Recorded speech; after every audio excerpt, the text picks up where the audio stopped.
আপনারা জানেন গতকাল রাত্রে পাথর প্রতিমায় গোলাহাট থানা এলাকায় একটি বাড়িতে বিস্ফোরণ হয়। সেই বিস্ফোরণে সেই সময় বাড়িতে 8 জন ছিলেন, তার মধ্যে 7 জন ঘটনাস্থলেই প্রাণ হারান অগ্নিদগ্ধ হয়ে। একজনকে হাসপাতালে নিয়ে যাওয়া হয় SSKM-এ, সেখানে আজকে সকালবেলা তাঁরও মৃত্যু ঘটেছে। 8 জন মারা গিয়েছেন, তার মধ্যে 4টি বাচ্চা আছে এবং 3 জন মহিলা আছেন এবং 1 জন পুরুষ আছেন।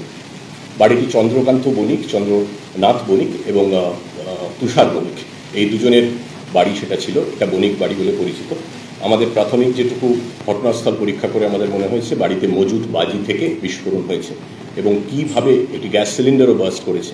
ফরেন্সিক সায়েন্সের টিম তারা ওখানে কিছুক্ষণের মধ্যেই পৌঁছবেন। তারা ঘটনাস্থল পরীক্ষা করে দেখবেন ঠিক কিভাবে আগুন লেগেছে। আগে বাজি থেকে আগুন লেগেছে, তারপরে গ্যাস সিলিন্ডার বার্স্ট করেছে, নাকি গ্যাস সিলিন্ডার বার্স্ট করে আগুন লেগে তারপরে মজুত রাখা বাজিতে আগুন লেগে তারপর এই মর্মান্তিক দুর্ঘটনা ঘটেছে। ঠিক সিকোয়েন্স অফ ইভেন্টস কী ছিল সেটা ফরেন্সিক সায়েন্সের টিম, তাদের বিশেষজ্ঞরা আসছেন, তারা ঘটনাস্থল পরীক্ষা করে আমাদের জানাবেন। তারপরে আমরা ঠিক নির্দিষ্টভাবে বুঝতে পারবো যে আগুনটা লাগলো ঠিক কীভাবে এবং এতগুলো প্রাণ কীভাবে চলে গেল। বাড়ির যে 2 বাজি কারখানা, এই বাজিগুলো বাড়ির যারা মালিক তাদের বাড়ির 100 মিটার 200 মিটারের মধ্যেই একটা বাজির কারখানা ছিল, সেখানে বাজি তারা তৈরি করতেন। কিন্তু বাড়ির মধ্যে কেন বাজি মজুত রাখা হয়েছিল সেটা আমরা খতিয়ে দেখছি। এই দুজনের বিরুদ্ধে, এই চন্দ্রনাথ এবং তুষারের বিরুদ্ধে নির্দিষ্ট ধারায় আমরা মামলা দায়ের করেছি, ইনভেস্টিগেশন চালু হয়েছে। আপাতত এইটা ছিল ইনসিডেন্ট। আপনাদের কোনো প্রশ্ন থাকলে করতে পারেন। কোন কোন ধারায় মামলা হয়েছে একটু বলবেন, এবং এক্সপ্লোসিভ সাবস্টেন্স অ্যাক্টে কি মামলা হয়েছে? না, মামলা যেটা হয়েছে 287, 288, 105, 110, 125 and 61 clause 2 BNS এবং 24-25 West Bengal fire service act 1950 ধারাগুলো যদি একটু বিস্তারিত বুঝিয়ে দিই।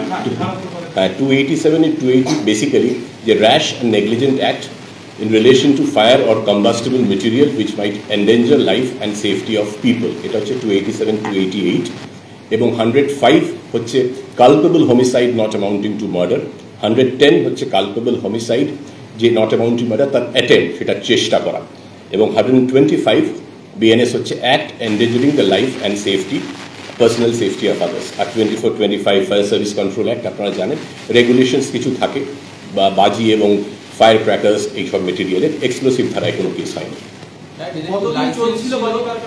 বাজি কারখানা আমরা খতিয়ে দেখছি, স্থানীয় সূত্রে আমাদের এনকোয়ারি এখনো চলছে, বছর 10 ধরে চলছিল বলে প্রাথমিকভাবে আমরা জানতে পেরেছি। ইলিগাল কারখানা কি লিগাল কারখানা, নথিপত্র কি আছে, তাদের লাইসেন্স ছিল কি ছিল না, সেটা সবই ইনভেস্টিগেশনের ব্যাপার। আমরা বিস্তারিত খতিয়ে দেখছি। পোস্টমর্টেম হচ্ছে। আজকে 8 জন মারা গেছেন, এর থেকে মর্মান্তিক দুর্ঘটনা তো কিছু হতে পারে না। 4টি বাচ্চা, বয়স্ক, বৃদ্ধ ছিলেন। কেন বাজি তারা মজুত করে রেখেছিলেন এবং এরকম একটা দায়িত্ব জ্ঞানহীন কাজ তারা কেন করলেন সেটা আমরা নিশ্চয়ই খতিয়ে দেখব।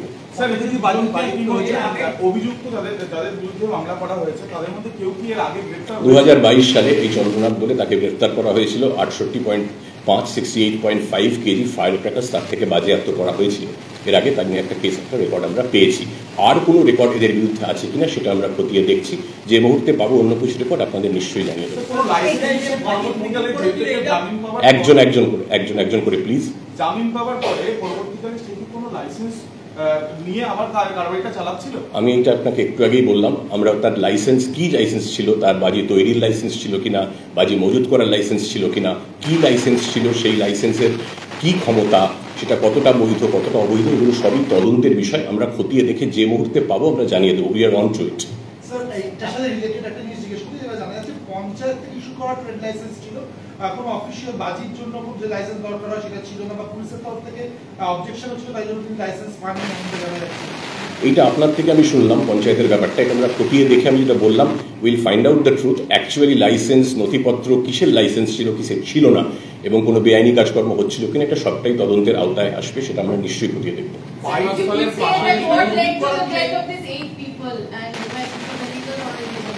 Sorry. What led to the death of these 8 people and what is this incident? It was an accident. It was an accidental fire. This fire broke out at around 8:30 last night. There was an explosion and causing death of 7 people, 7 persons including 4 kids, 3 ladies and 1 gentleman.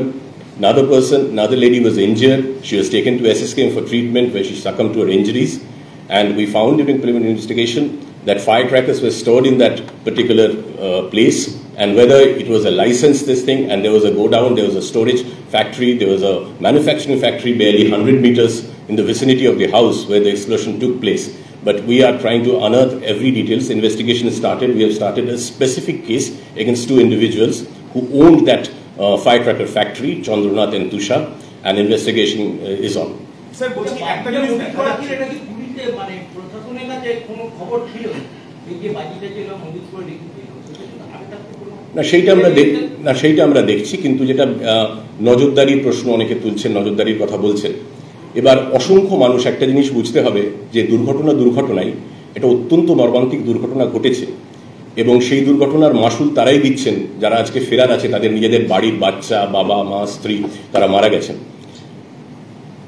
একটা বাজি ব্যবসায় এটা আমাদের মাথায় রাখতে হবে, এর সঙ্গে প্রচুর মানুষ জড়িত থাকেন, একটা জীবিকা নির্বাহের ব্যাপার থাকে, কিন্তু কোথাও গিয়ে একটা সচেতনতার অভাব আমরা লক্ষ্য করছি। কয়েকটি যে ঘটনা ঘটেছে সাম্প্রতিক অতীতে, আমার বাড়িতে বা আপনার বাড়িতে আমি যদি পেট্রোল রাখি, সেখানে যদি দাহ্য পদার্থ কম্বাস্টেবল মেটেরিয়াল রাখি, সেখানেই গ্যাস সিলিন্ডার রাখি, সেখানেই রান্না করি, সেই খবরটা পুলিশের কাছে প্রত্যেকদিন পাওয়া সম্ভব নয়। আমি কি সতর্কতা রাখছি, আমি সেখানেই দেশলাই জ্বালাচ্ছি, সেখানে বাচ্চা আছে, বয়স্করা আছেন, বৃদ্ধা মহিলা আছেন, সেইখানে আমি আমার দাহ্য পদার্থ রেখে সেখানে আমি গ্যাস সিলিন্ডার জ্বালাচ্ছি, সেখানে অন্য দাহ্য পদার্থ রাখছি, এটা তো সচেতনতার অভাব, দায়িত্ব জ্ঞানহীনতা। এটা কমপ্লিটলি বেসিক একটা ন্যূনতম সতর্কতার অভাব, যে দায়িত্ব জ্ঞানহীনতার পরিচয় এই যারা ফেরার আছেন তারা এটা দিয়েছেন, তার জন্য এতগুলো প্রাণ এরকম মর্মান্তিকভাবে চলে গেল। এই সচেতনতা বৃদ্ধি এটা আমাদের একটা প্রায়োরিটি করে আমরা দেখব। আর দ্বিতীয় যে কয়েকটি ঘটনা সাম্প্রতিক অতীতে ঘটেছে, আমরা দেখতে পাচ্ছি যে আমরা বাজি প্রস্তুতকারক সংস্থাগুলির সঙ্গে আমরা বসবো, আমরা বিস্তারিত আলোচনা করব, যাতে স্টোরেজ বৈধ যেখানে কারখানা চলছে বা যা নথিপত্র নিয়ে চলছে, বাজি স্টোরেজটা যাতে লোকালয়ের মধ্যে না হয়, সেই ব্যাপারে আমরা বাজি প্রস্তুতকারক বিভিন্ন যে সংস্থা আছে মিটিং করব। দুর্ঘটনা যে কোনো সময় ঘটতেই পারে, কিন্তু সমস্যা হলো যদি লোকালয়ের মধ্যে ঘটে যায়, লোকালয়ের মধ্যে বাজি মজুদ থাকে, তাহলে মানুষের প্রাণ চলে যায়। এই সচেতনতা বোধটা বাজি যারা ব্যবসার সঙ্গে যুক্ত আছেন তাদের মধ্যে আমরা আনার চেষ্টা করব, আমরা বৈঠক করব, আমরা তাদের বলবো যদি সমবায় ভিত্তিতেও যদি বাজি প্রস্তুতকারক যে ইউনিয়ন সংগঠন সংস্থাগুলি আছেন, তারা যদি এমন কোনো স্থান নির্দিষ্ট করেন যেটা লোকালয় থেকে দূরত্বে, কোনো ধরনের দাহ্য পদার্থে যে কোনো সময় শর্ট সার্কিট থেকে আগুন ঘটতেই পারে, অন্য কোনোভাবেও ঘটতে পারে, কিন্তু যদি ঘটে তাহলেও যাতে মানুষের প্রাণহানি না হয় সেইটা সুনিশ্চিত করার জন্য সচেতনতা প্রয়োজন, এবং সেফ স্টোরেজের জায়গা আইডেন্টিফাই করা যান। Safe storage is a priority. আমরা দেখতে পাচ্ছি লোকালয়ের মধ্যে বাচ্চা আছে, বয়স্ক আছে, পাড়া প্রতিবেশী আছে, বাজারহাট আছে, স্কুল কলেজ আছে, সেইখানে যাতে বাজি মজুত না করা হয়, যাতে স্টোরেজ করা যায় কোনো একটা সেফ জায়গায়, কোনো একটা যেখানে মানুষের জনবসতি নেই এমন কোনো জায়গায়, সেইটা আমরা ডেফিনেটলি খুব শীঘ্রই আমরা বৈঠক করব বিভিন্ন বাজি সংস্থার প্রস্তুত। প্রাথমিক তদন্ত বললাম যে একটা বিস্ফোরণ স্থল যেখানে কিভাবে বিস্ফোরণ হলো, কোথায় আগে আগুন লাগলো, সেটা যারা নির্দিষ্টভাবে বলতে পারতেন তারা কেউ বেঁচে নেই, তারা 8 জনই মারা গেছেন। যে কারোর কাছে প্রত্যক্ষদর্শী বলবো যে অমুকভাবে আগুন লেগেছিল, এখন আমাদের ফরেন্সিক সায়েন্সের যে টিম, ফরেন্সিক ল্যাবের FSL এর টিম এসছেন, তারা পরীক্ষা করে দেখবেন, তারা খতিয়ে দেখবেন, খতিয়ে তারপর রিপোর্ট দিলে তখনই আমরা দেখতে পারবো। কারণ বাড়িটির যা অবস্থা, এমনি সাদা চোখে দেখে প্রাথমিক তদন্তে কোনো সিদ্ধান্তে পৌঁছানো ঠিক হবে না, সেটা উচিত হবে না, সেটা বলাও ঠিক হবে না। বাড়ির বাইরে দেখা যাচ্ছে কোথাও গ্রামে মানে গ্রাম ভর্তি রয়েছে, সেটা খড় দিয়ে ঢাকা, এরকম ছবি দেখা যাচ্ছে, বা কোথাও সেখানে বারুদ থাকতে পারে সন্দেহ করা হচ্ছে, বা দেখা যাচ্ছে আবার কোথাও দেখা যাচ্ছে শুকলি দিয়ে কোনো গোল বস্তু, সেগুলো কি মানে এটা তো বাড়ির বাইরে, এগুলো দিনের পর দিন দোকানে ছিল নাকি এগুলো নিয়ে প্রাথমিক তদন্ত? এগুলো সবই তদন্ত সাপেক্ষ। এগেন যে বস্তুর কথা বলছেন, যে ছবির কথা বলছেন, আমি সেই ছবি দেখিনি তাই মন্তব্য করতে পারবো না, বাট যদি ওখানে কিছু থাকে FSL টিম নিশ্চয়ই সেগুলো পরীক্ষা করে দেখবে যে সেগুলো কি, তারপর আমরা জানতে পারবো, সেইভাবে তারপর আমরা বলতে পারবো আপনাদের যে কি আছে। আপনারা কি পদক্ষেপ নিয়েছেন আপনাদের তরফ থেকে? এই সচেতনতাটা আগে কেন হয়নি?